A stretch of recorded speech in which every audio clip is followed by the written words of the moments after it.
experience, quality, consistency, and the quickest turnaround times in the grading industry, we are proud to partner with SGC Grading. Check them out at www.gosgc.com.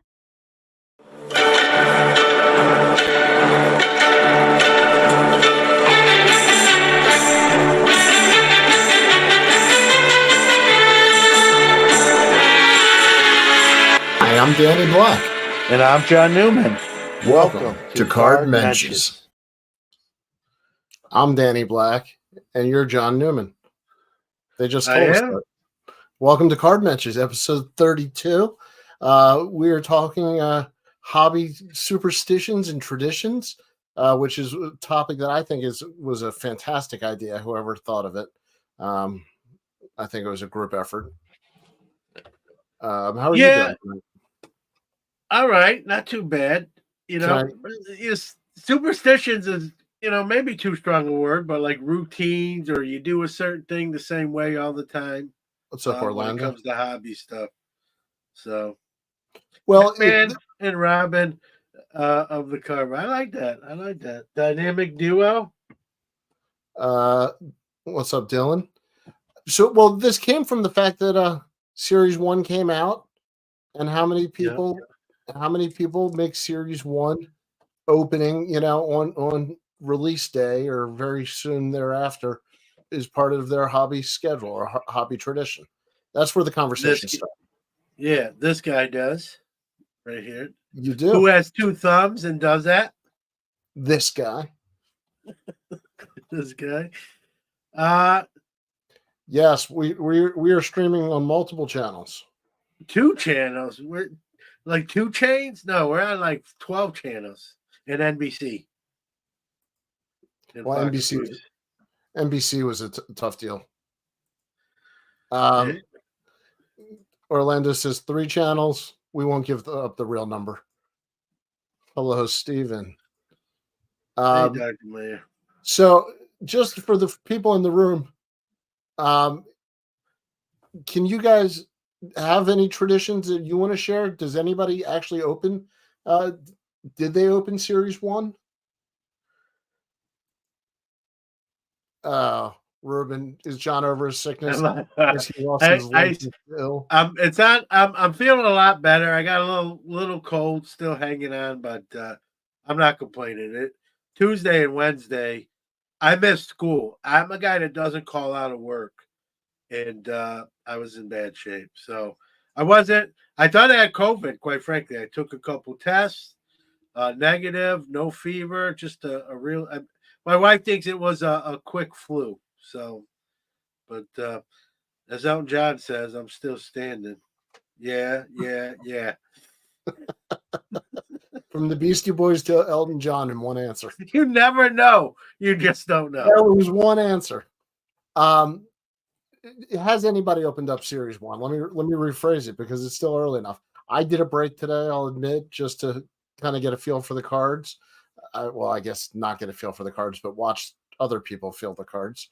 But you actually opened a box.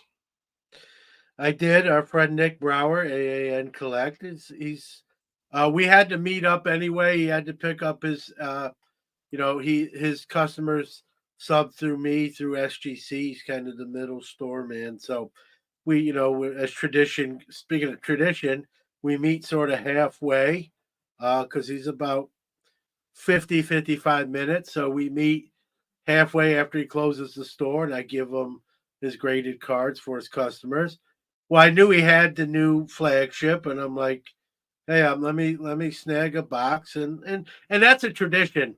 So I opened my first pack in 1979, guys. But the first time I opened actually a full box of cards was 1980 tops, and so since 1980, I've always opened at least in the bare minimum 1 box of Topps flagship. Even in the years where I kind of wasn't doing a ton of hobby stuff, I had 3 or 4 years where I sort of went dormant. I still sort of bought a box, ripped it open, and just kept the cards in the box sort of thing when that did too much. So it's the 44th year in a row that I guess you could say I opened at least 1 full box of Topps. It's kind of cool. And I'll be honest with you, this was one of my better boxes of those 44 years, at least that I can remember. Some of those years there were no, as we all know, right, parallels and colors cards. So this was probably one of my better value in terms of, if you're into that sort of thing, one of my better value, returns on what I had into the box, if you will. You're being very cryptic. Well, you want me to show cards? All right. You don't have to ask me twice. I'm just saying, you don't hit on cards often. While you're pulling that, Doctor says I got them right here. Buy a box of Series 1, but I do buy a complete top set most years. Steve, I think that's a lot of people do that. That counts. Yeah. All right, I'll save the better one for a second. I'll show 2 cards. Obviously, I'm not going to show all the cards and make this. I'm going to post a video of the opening of the box itself. So you know what I like, Danny. You like? I like that. I like that acetate. You cannot lie. Yeah, I like acetate, and I can't lie. That's the clear parallels. These are numbered to 10. This is 4 out of a 10. It's Jake Fraley of the Cincinnati Reds. Not the greatest player, but not bad either. Could be worse. So that was pretty cool. These are obviously a tough pull. Even the nobodies, if you will, of the clear cuts bring some coin just because of how low printed they are. And I'm going to post the video of me opening this box here in the next couple days. I haven't posted it yet. So there's one autograph or memorabilia card per box. And so there's only 20 packs in the box this year. So I got into the 17th, 18th pack, and I'm like, haven't hit the mem or I'm like, maybe I'm just going to get the clear cut, and they're going to count that as the mem or even though it's not really, maybe that's the trade-off. So the 19th pack out of the 20th, I pulled this. And if you watch the video, I initially do not know what it's numbered to. I go back and retrace my step, but it's Mason Wynn. I know it's the glare and it's a Mason Wynn, the 89 retro parallel auto. It's the red version. And for those that don't know, Mason Wynn, he's the number 43 prospect on the top 100 Major League Baseball prospect list. Pretty good player for the St. Louis Cardinals. And when I first got it, I kind of flipped it over real quick, and it's hard to see, but it's numbered. You probably won't even see it there. Yeah. But it's numbered to 25. So this is 6 out of 20 or 4 out of 25. Take your word for it. And so, yeah. And this card, even my reaction during I don't really get overexcited when I open up, anyway. I'm not one of those, boom, let's go. I'm not one of those guys. So you're not going to get like Emerald Lagasse. I would be. I'm not a breaker, and it's a good thing because I'd be a bad one. They'd be like, hey, Mason Wynn auto 25. Congrats, Jimmy in Des Moines, Iowa. That would be it. I wouldn't be going crazy. You don't want to see me in a half shirt. There's a lot of good reasons I'm not a breaker. So if you watch this video, that's not out yet.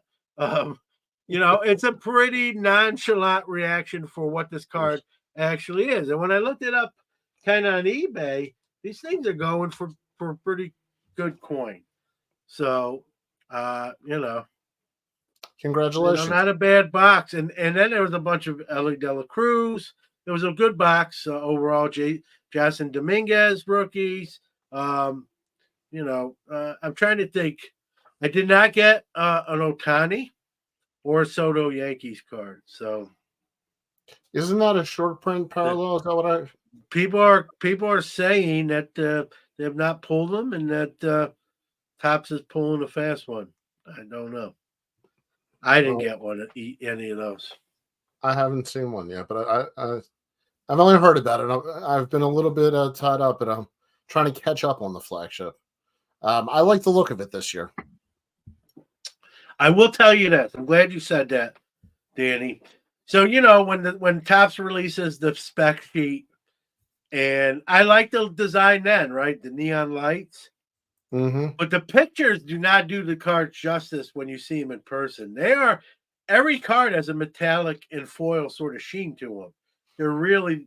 They did a good job. We can bag on top sometimes for this or that, and deservedly so, and sometimes self-inflicted on their part.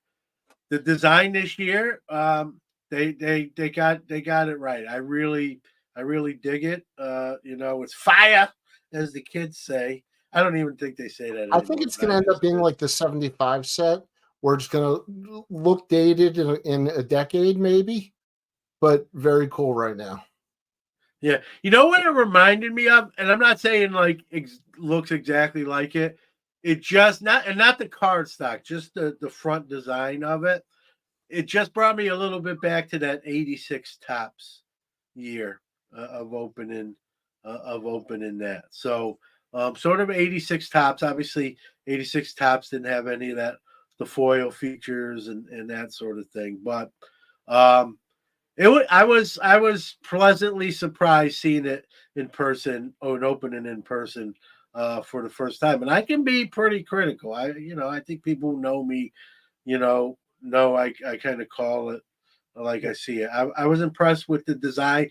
The backs, I don't know if I have any base cards around here, but the backs are nice too. They're nice, they're glossy, and they're white. Yep. And So they do have this first card parallel. I don't believe those. I gotta look. Hey, do we want to spend 20 minutes of the show and I can go look if I got any first cards? No. Is that exciting? No? You can do that. You can do that afterwards. It'll be a separate private showing. I believe those are just stamped as a short print for guys. I don't believe they're numbered. Am I correct on that? No, I don't think they're numbered. They just have the first card logo or wording around the team logo. So how many of those? Like, they made 4 1-of-1s on some of the other. How many first cards are there? Like 10 of each player? I'm just kidding. Well, I will say that I did a break, so I haven't gotten the cards yet. But I noticed that the 89 inserts, that this card looked so much visually better than the 89s that that I just thought I think it's a sharp looking set. So that's one of for each of us. It seems to be a hobby tradition to get to flagship. Some people probably don't like this. It doesn't bother me as much as it bothers some other people. There are a lot of horizontal cards in this set. So if you're a fan of just the up and down traditional vertical shot, there's probably 35. There's probably 35-40% of the cards are vertical cards. So I know certain people don't like that. They're not going to like that because this is heavy. Heavier than what I think they traditionally do as far as horizontal shot cards. Well, Dylan says he wants more portraits and not everything to be an action shot. So I appreciate that. And here's the thing. I have to,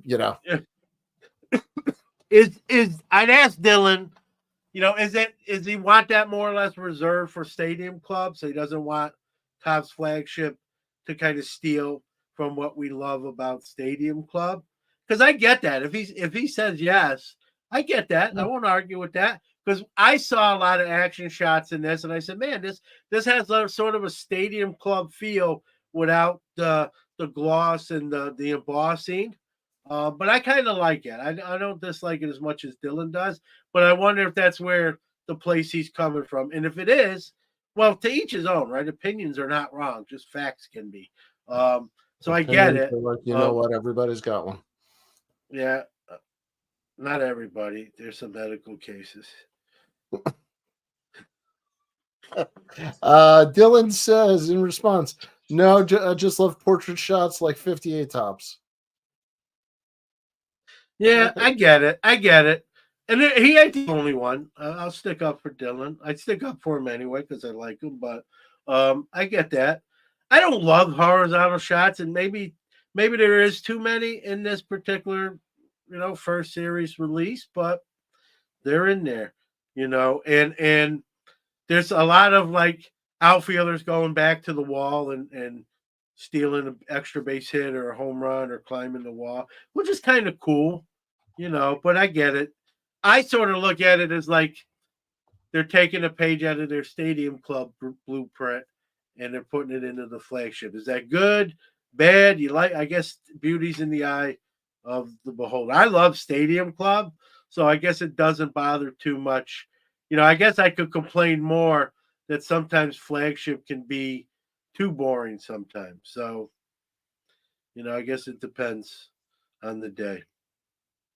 Well, it depends. You can be sure any day. Not a sponsor. All right, so that's one we share, and that's kind of how this whole conversation kicked off. Dylan says, "Can't wait till 2024 Heritage." I know a lot of people who feel. Rich Klein. He's and not. I don't think he's here, but he loves Dylan for that comment.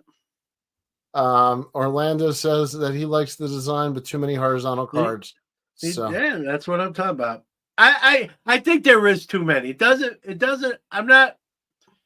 doesn't ruin it for me, but yeah, there's a lot of them. If you're a set guy and so you're trying to put the cards like in order, you got to keep flipping them. And I will tell you this: if you haven't opened it yet, and if you watch the video, anything that has like numbered or whatever is going to be reversed. You'll know like you have something because it's in the middle of the pack and the opposite way. So yeah. It's sort of a dead giveaway that you have something. Yeah. Now, unfortunately, what something is Tops and I don't always agree in definition. But just by side loaders, you'll be fine. They make those. They make those things. You get them from they're big in Japan. Yeah, that's true. I'm not making that up. And overseas too. Well, as soon as Japan moves there, we'll tell them. Stadium Club is amazing indeed. A lot of people. I've been so many people talking up Stadium Club recently. It's very, very funny. I love Stadium. Here's the crazy thing, though. I love Stadium Club is my favorite Topps release, but yet I don't open a box of it every year. I try to, but I can't say I have that streak like I do with the flagship. Don't ask me why. I just. But do you even seek out singles of Stadium Club? Oh, like yeah. Like that Corbin. If you've seen the 2023 Stadium Club Corbin Carroll, I posted it on my social media. That's just an incredible card. It's a rookie card, which adds to the flavor, if you ask me. But even if it wasn't his rookie, that's a great shot of the pitcher. The ball's on its way to him, so it's not even to the catcher yet.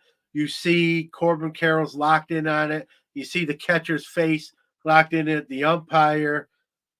It's just a great shot, and that's really what Stadium Club is known for. And then you get the foil, and then bossing, the glossiness, and the only thing missing from Stadium Club is a little more acetate, and then I'd be all in.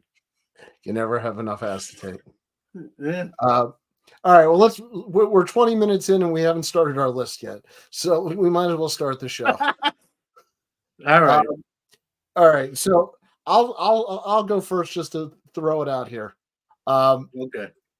I like to, when I am meeting somebody in the hobby for a business meeting or a friend who I know is a collector, I like to bring a pack of cards and break a pack of cards with people when I meet them over a meal. So that's one of my little traditions. It's fun. Everybody likes opening a pack of cards. It's a great way to break the ice or break bread with people. So that's something that's one of my dorky little. Is it just people in the hobby? Or do you do that just in general? I probably do it a lot more than just hobby people, but not everybody is pack worthy. And please tell me you didn't buy a bunch of like triple play. Remember triple play on closeout? And that's the packs you bring. Oh, Because absolutely. that would be a quick business meeting. I'd be like, check, please. The quality of the pack does sometimes go up and down depending on what the meeting is. But don't be, It's like cigars. Sometimes you have Cubans, and yes, sometimes you just have like, you know, the ones rolled down the Mama's street. Corner shop. Right. Yeah,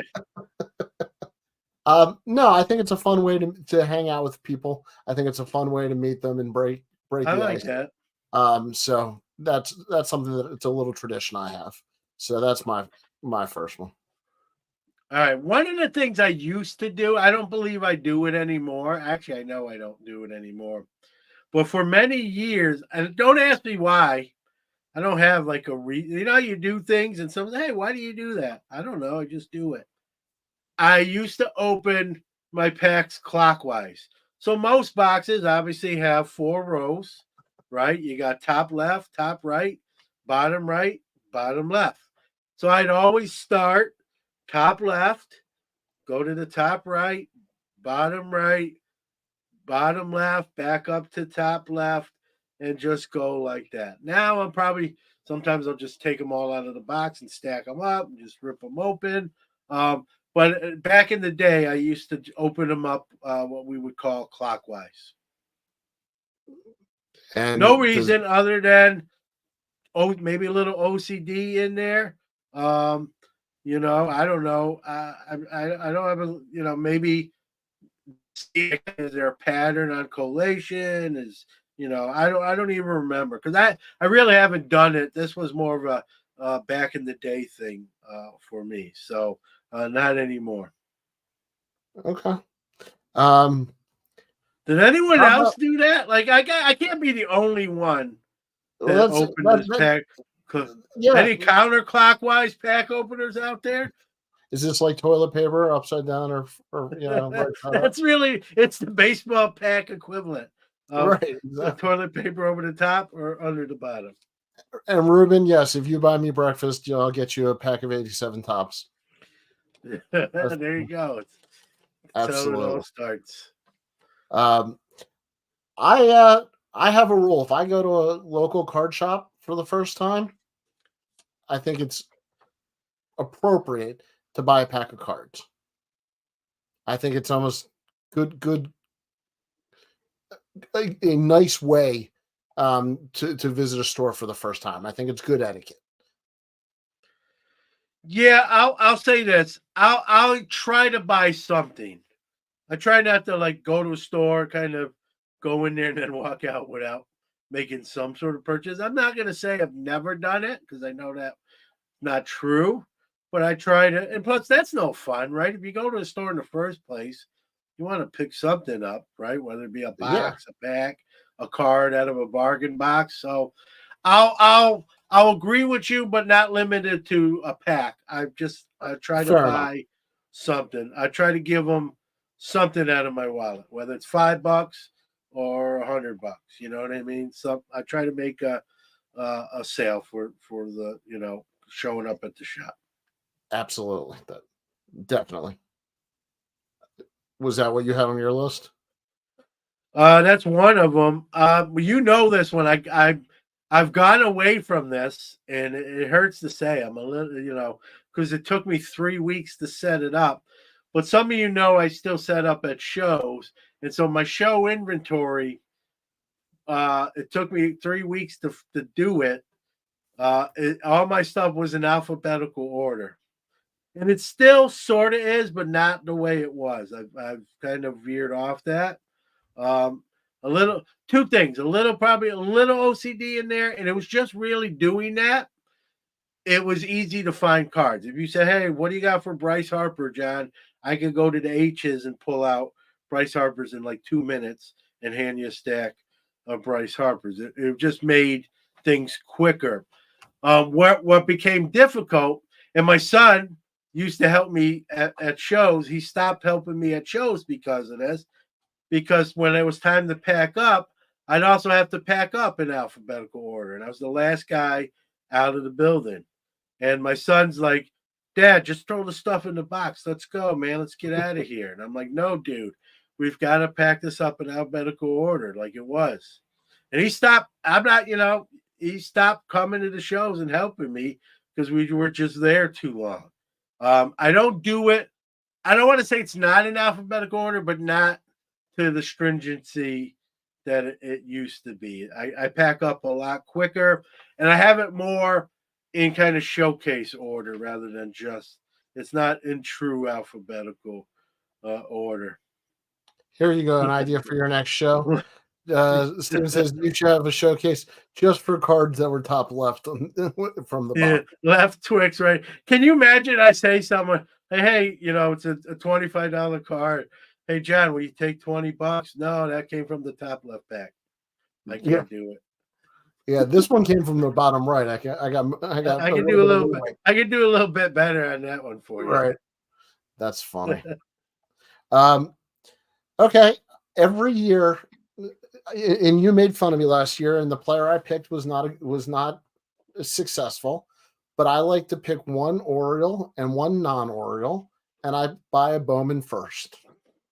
And it's my fun. I don't buy a lot of modern. Last year, my non-Oriole was Kyle Lewis. I had high hopes for that knee. I really thought we were onto something. Didn't work out for Kyle and I last year. So this year, I will have another Oriole and non-Oriole to pick. I don't know who it's going to be yet, but I will buy the Bowman first for two guys. And that's a tradition, something I try to do every year. You don't know who the Oriole's going to be? I'm not 100% finalized yet.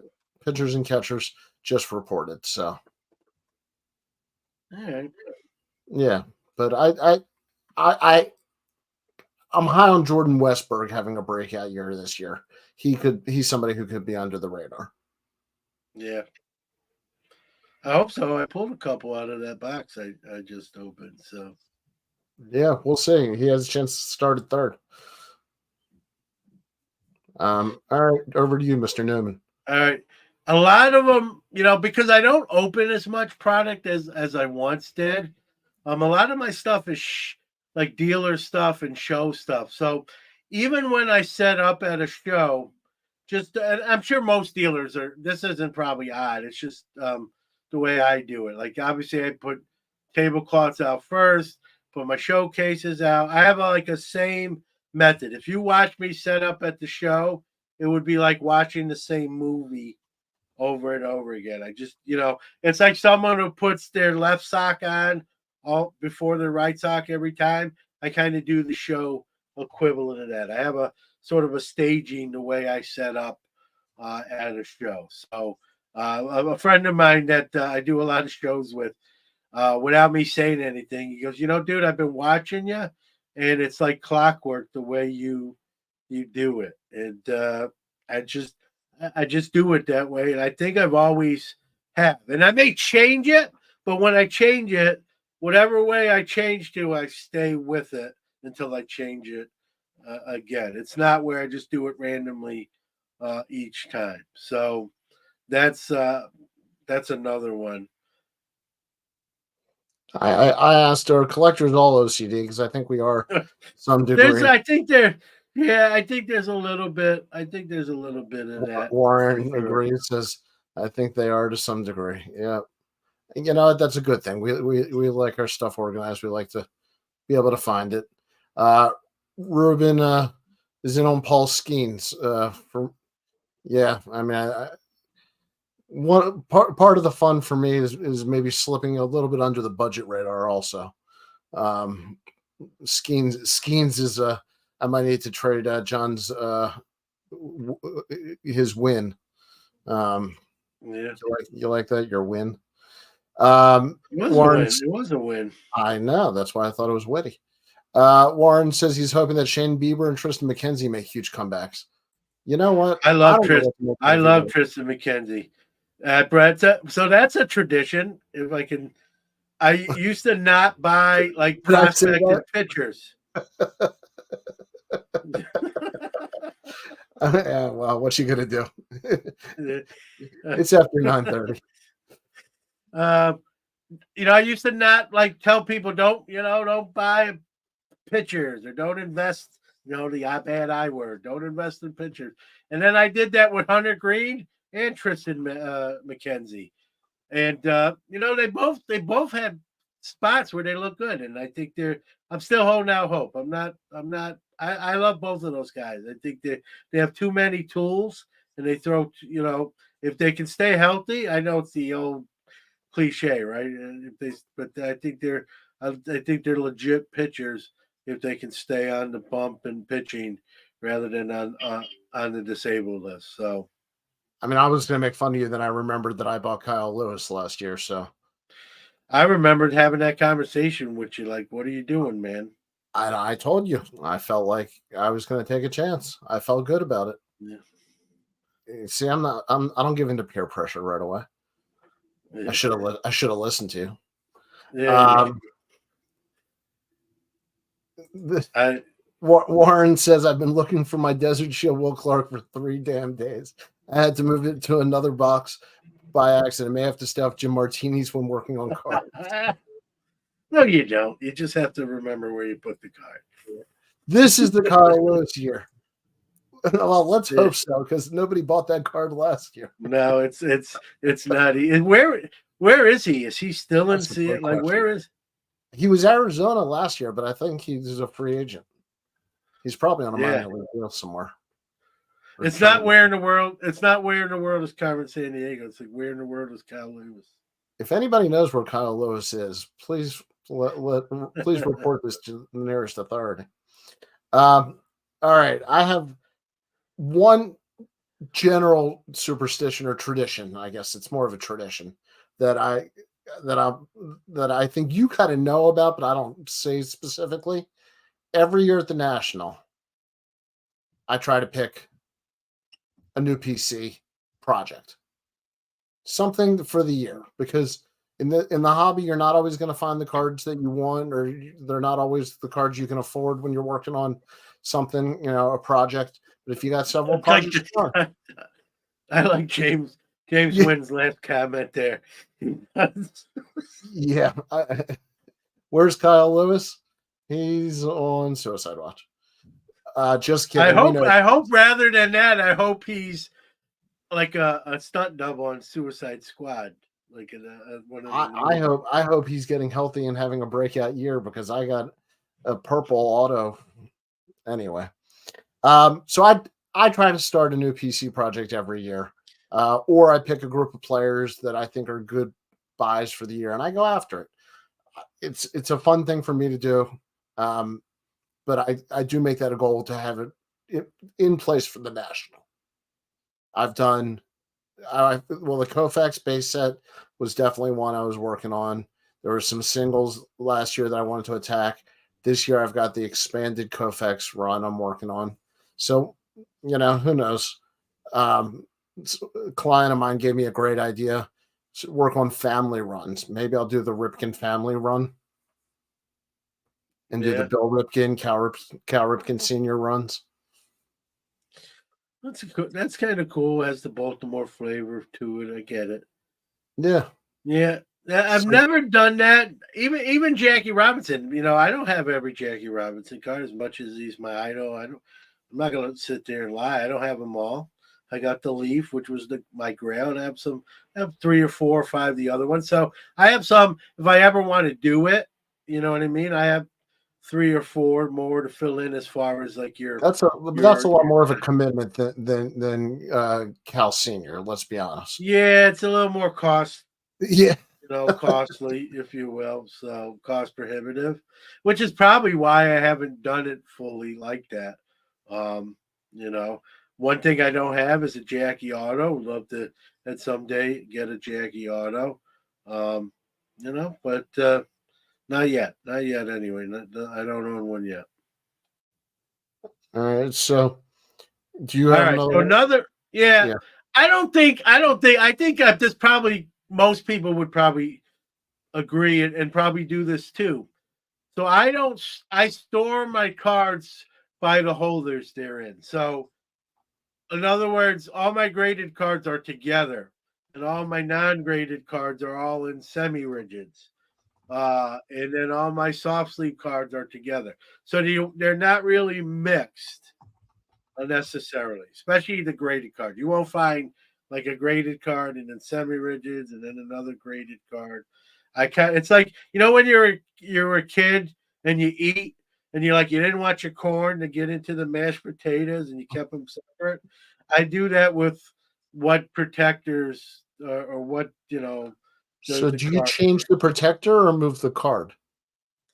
Well, at one point, my stuff was obviously like most people in top loaders, and then I converted to all my stuff that's not slabbed or in like mag tights or in semi rigid. So, in my like team boxes and stuff, those would be soft sleeves, and then $5 cards to like $40 cards would be semi rigids, and then $50 cards and up will be mag tights, and then obviously graded cards are graded cards in there.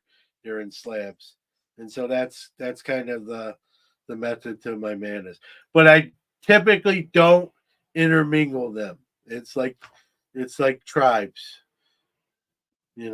So nothing should infiltrate one of the other ones. Like, what are you doing here? You're in the wrong box. Ruben says that if you're this over the top with your collection, he'd like to see your classroom organization. I'm gonna be listen, I not more so the older I get. When I was younger, not as much. It's kind of a skill. I mean, even behind me, I don't know if I have a glass board that's right here that's for the content creation and like sports card nation. It has my next 3 months kind of all mapped out, like guests, hobby quick hits, topics, episodes, that sort of thing. So I can kind of see what I got coming up, and so I'm organized to probably to a flaw almost. I guess it's a good it's Is it a a good flaw? trait to have.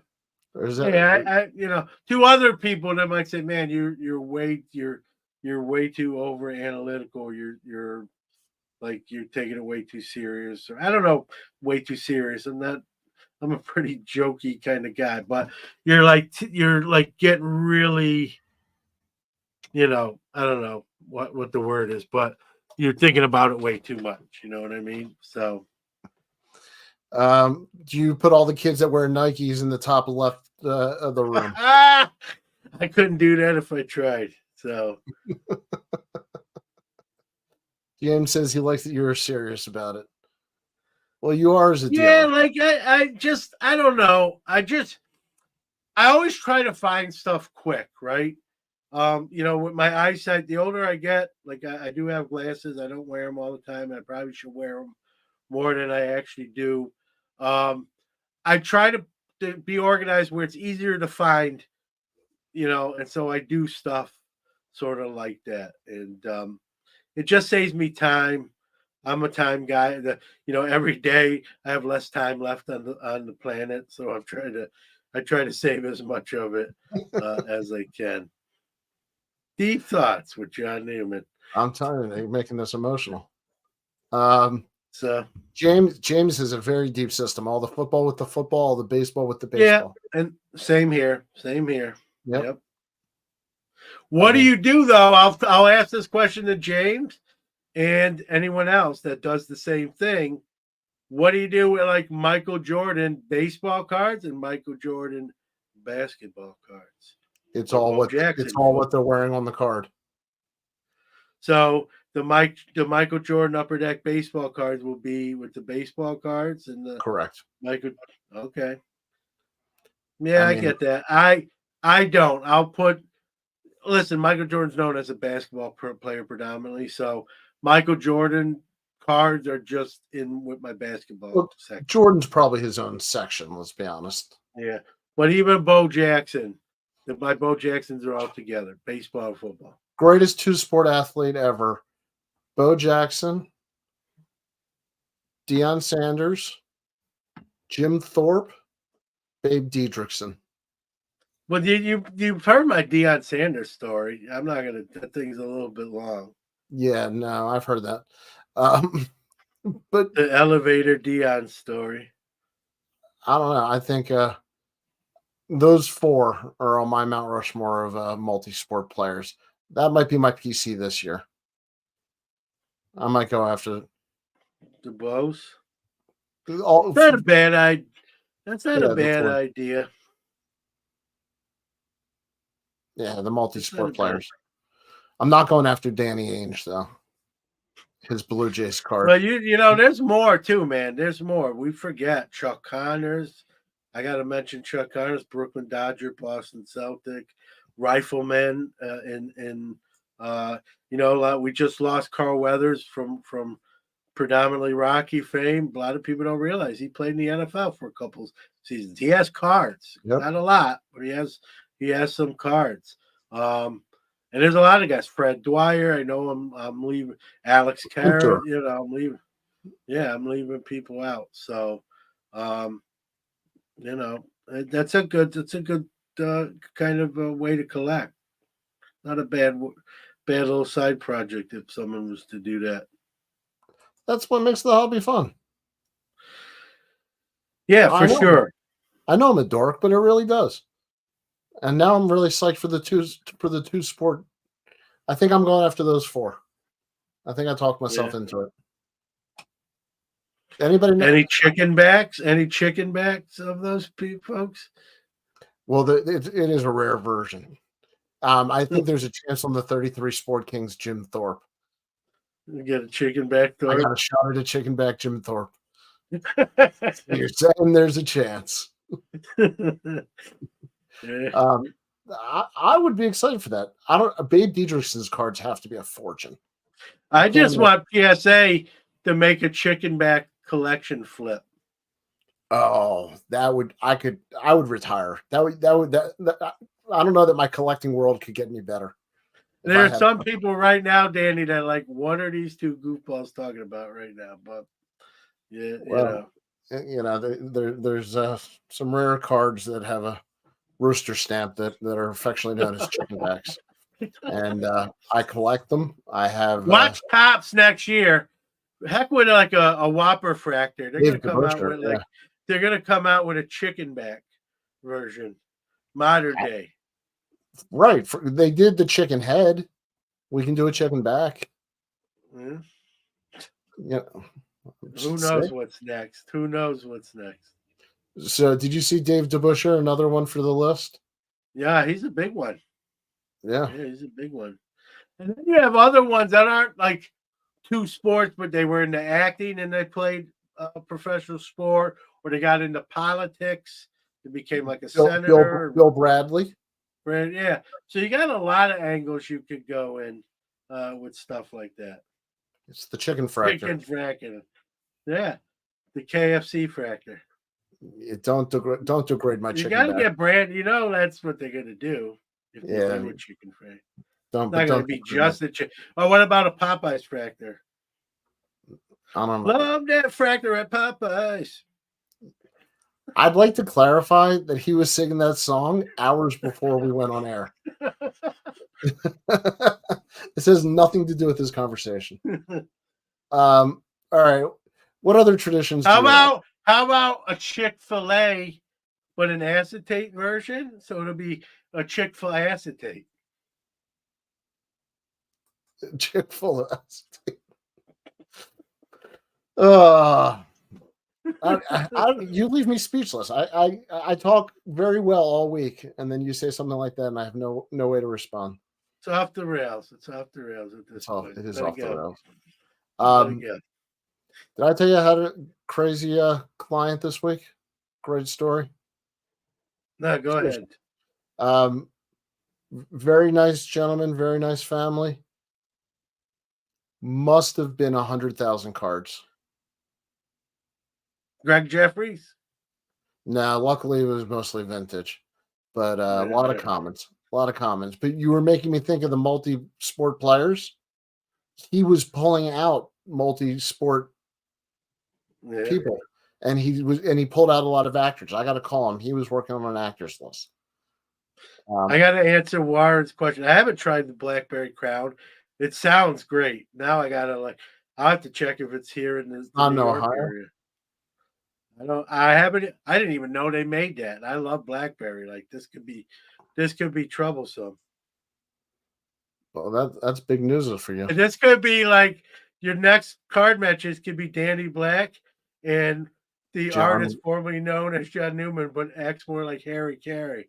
Like, hey, Danny! How you doing? Also known as 30 minutes after the show. I want to share one of our new sponsors real quick. Stadium Insurance guys. If you haven't heard of them, they are fantastic. They're a new company that is absolutely changing the way people are insuring their collections. You can add stuff right from your cell phone. Definitely check it out at stadiuminsurance.com. So I'd like to thank them for support. And I got to tell you, and this about I'm going from BlackBerry Crown and Harry Carey impressions to getting serious here, but if you ship or receive cards of significance, you really need collectibles insurance. I know I've done shows on it, Hobby Quick Hits, right? To insure your cards, even with like USPS postage, they a lot of times will try to fight it or claim it's not worth that. Collectibles insurance is a lot different than your standard post office insurance. And so if you're someone who receives or ships a lot of cards, it's something that you definitely should think about if you're not doing it already. So there you go. There you go. Ruben, John hasn't gotten to the BlackBerry Crown yet. I don't own it yet. But now you get. I'm off for the next 10 days from school break, so I think I got a mission. Here's one for you. This is a good question for both of us with our last names. Have we ever considered collecting players with the same last name as you for a project? We both no. Well, listen, there's Jeff Newman in baseball. Johnny Newman was a basketball player for the Charlotte. So when I had my store, one of my really good customers, this was in the 90s, took like a 1975 Jeff Newman card, and they cut out John from another card, and they put that over the Jeff, and they just taped it. It was just a crude rendition, and they made it a John Newman card. I think I have it in the box. I kept it. It's like I got it in like 93 from a customer, and I kept it for sentimental reasons. So someone made like a Jeff Newman into a John Newman card, and somewhere there's a Jeff Newman pissed off. and back in my store days, that was when Johnny Newman was an active player. And so customers who pull, he was not a bad player, but as far as card values goes, he was just, a regular common, if you will. So and a lot of times when someone pulled a Johnny Newman, if they opened the packs in the store, they're like, "Here you go, here's a card of yourself." I'm like, "Yeah, I can see the resemblance. It's uncanny." Yeah, just like Jack Black is a second. So somewhere I have a stack of Johnny Newman cards just from people like, "Here you go, God, I got another card of you." Great, thank you. All right, we're on the home stretch here, Johnny. So the only other one I can think of to kind of round off my list is, and I only did it for like 4 or 5 years. I would try to open a case of Bowman or a half case of Bowman every year before Bowman like exploded to levels where, they're putting Tom Brady in it. It was $800 a box. When Bowman was sort of affordable, which product? I was more into prospect. The Bowman or Bowman draft. Okay. I would try to buy a half case or a case and open it, not like sit on it or keep it sealed or anything like that. Ruben's doing some research in our research department, and 8 Newmans on Baseball Reference. None of them are actually me. but I did give up a home run to a Jason Varitek once. That's as close. That's as close to baseball reference as I'll ever On get. Baseball Reference, you can sponsor a page. You need to sponsor either Greg Jeffrey's page or Jason Varitek's page. Or Jackie Robinson. I sponsored Jackie Robinson's page. This is that true. one's taken. Yeah. I sponsored Jackie Robinson for the Baseball Hall of Fame. I sponsored Jackie Robinson's page. I think that's awesome. That actually is true. Yeah, that's true. Yeah. Now you make me feel bad when I make fun of you. I'm over it. All right. I'm out of traditions and superstitions. I don't have a ton of them. I don't even, superstition's a weird word. Maybe. Well, no. Well, here's one for you.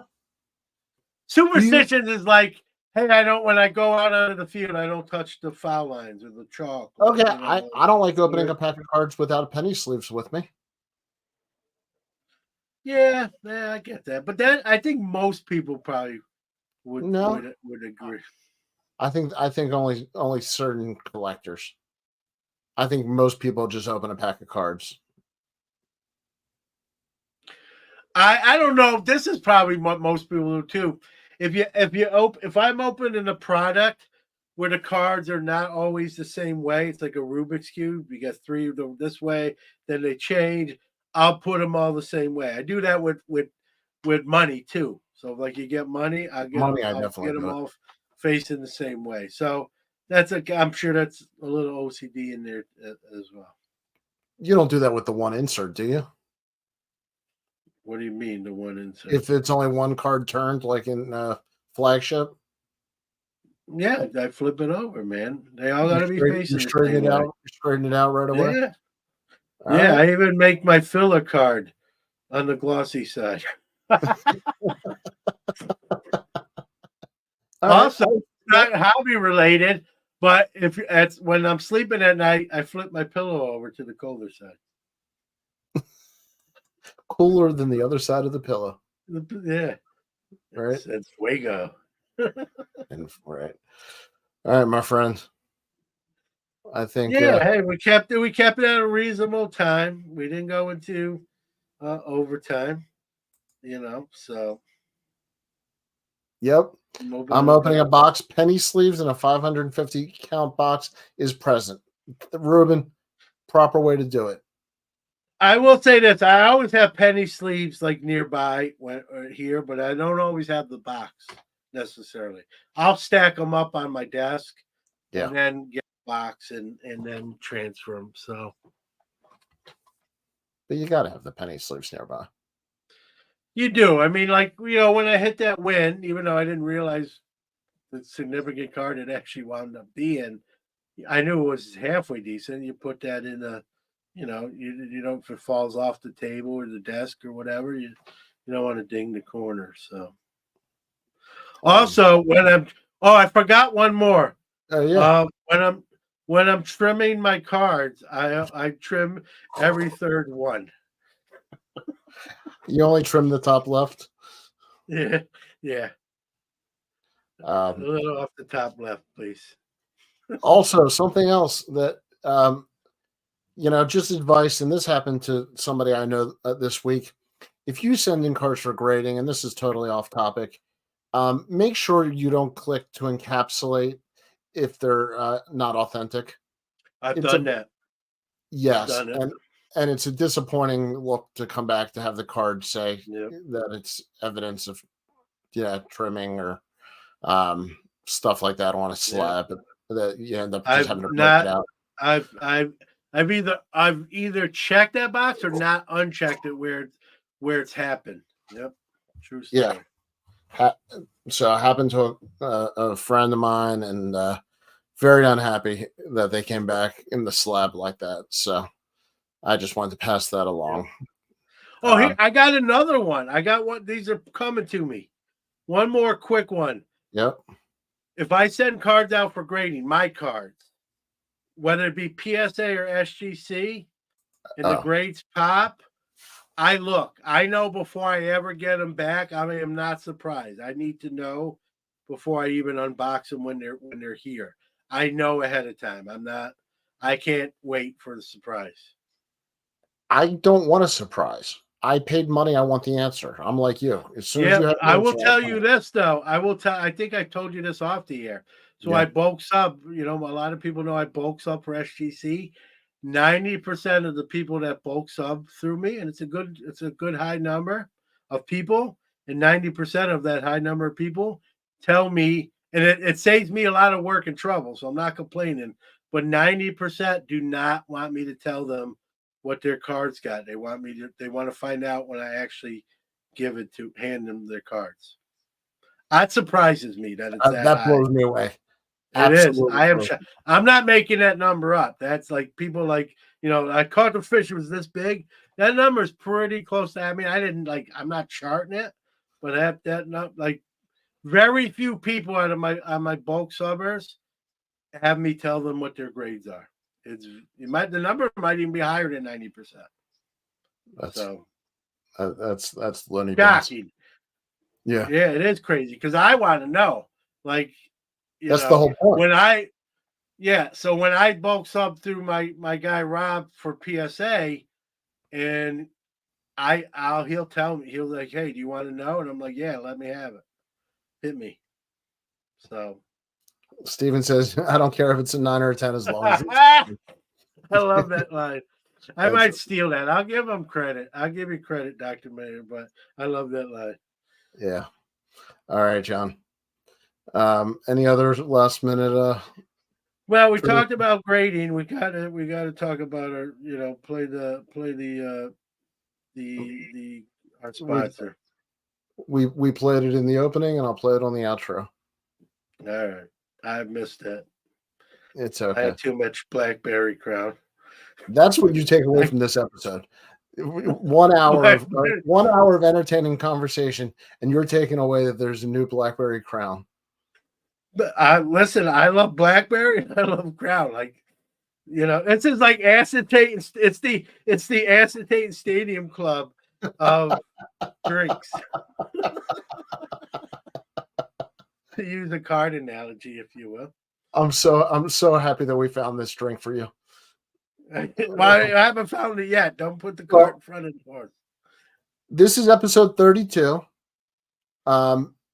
Before episode 33, I just want to share. I don't know if I said it, but I have two boys. They are getting bar mitzvah next weekend. So I am just sharing on Card Mensches that I just could not be more proud of them. And congratulations, and I love them and for all their hard work. And I know they're going to do great up there. And looking forward to that. So the next time I see you guys, I will have 2 bar mitzvah sons to go along with my. Mazel tov to them, man. That's awesome. That's awesome stuff. It's funny. If you didn't say it, I was gonna. So there you go. Well, thank you, and as always in this hobby, sorry that you don't live closer, and sorry that a lot of people don't live closer. But I'll get the live stream to you. This is a really bad joke, and it won't be the last one I say. When I was younger, I kind of wanted to open a bar/restaurant, and I really toyed if I ever did it, just calling the name in the bar mitzvah. Yeah, I think it's funny. I never opened a bar or a restaurant, but that's how my mind worked when I thought about it. That probably led you to the long dark hole to Card Mensches one day. So this is the next best thing right here. All right. Say goodnight, John. Good night, John.